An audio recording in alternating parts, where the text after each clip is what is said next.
नमस्कार, one India Hindi में आपका स्वागत है और मैं हूं दिनेश शर्मा। इंडियन एयरफोर्स के air chief marshal V R. Chaudhary ने वायुसेना अकेडमी डुंडीगल की ग्रेजुएशन परेड में हिस्सा लिया। इस दौरान आईएएफ चीफ ने जनरल विपिन रावत और कुन्नूर हादसे में जान गंवाने वाले सभी अफसरों और सैनिकों को याद किया। I would like to express my heartfelt grief and sorrow on the untimely demise of India's first CDS, General Bipin Rawat, Mrs. Madhulika Rawat, and 12 armed forces personnel on board the ill-fated helicopter on 8th of December. We have chosen to cut down many events that would otherwise have been a part of this graduation parade as a mark of respect to the departed souls. भारतीय वायुसेना के प्रमुख air chief marshal V R. Chaudhary ने अपने संबोधन में कहा कि सीनियर ऑफिसर्स इस पूरे हादसे को लेकर जांच कर रहे हैं। जांच में हर पहलू का गंभीरता से ध्यान रखा जा रहा है।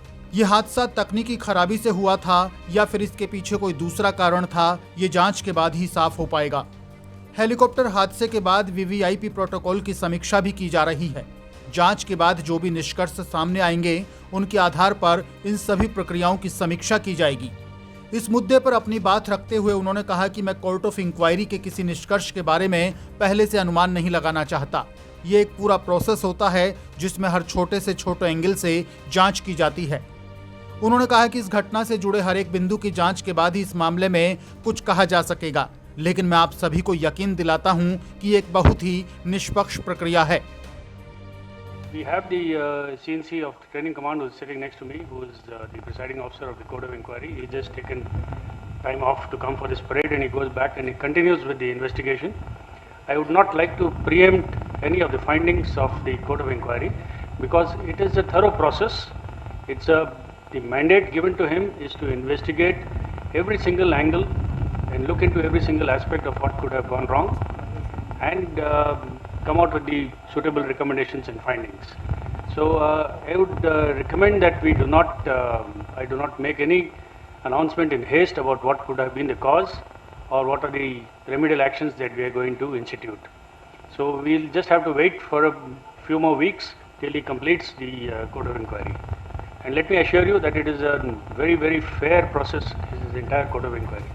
उन्होंने अकेडमी में परेड में मौजूद युवाओं से कहा कि वायुसेना को आप जैसे तेज तर्रार अफसरों की जरूरत है जो इस विरासत को आगे लेकर जा सकें।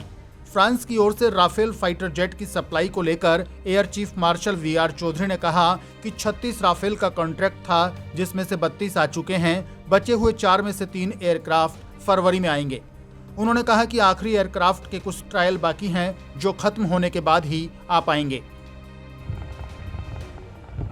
रफाल के बारे में जो हमारी चर्चा हुई, पहले तो हम उनके आभारी हैं कि टाइमली डिलीवरीज हुई हैं।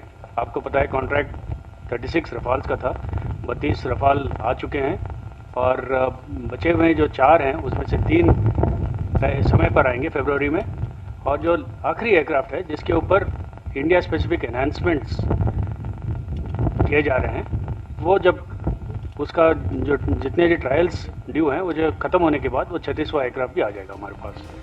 गौरतलब है कि 8 दिसंबर को तमिलनाडु के कुन्नूर में हुए हादसे में वायुसेना का हेलीकॉप्टर दुर्घटनाग्रस्त हो गया था। इस हादसे में सीडीएस विपिन रावत, उनकी पत्नी और 12 जवानों का निधन हो गया था।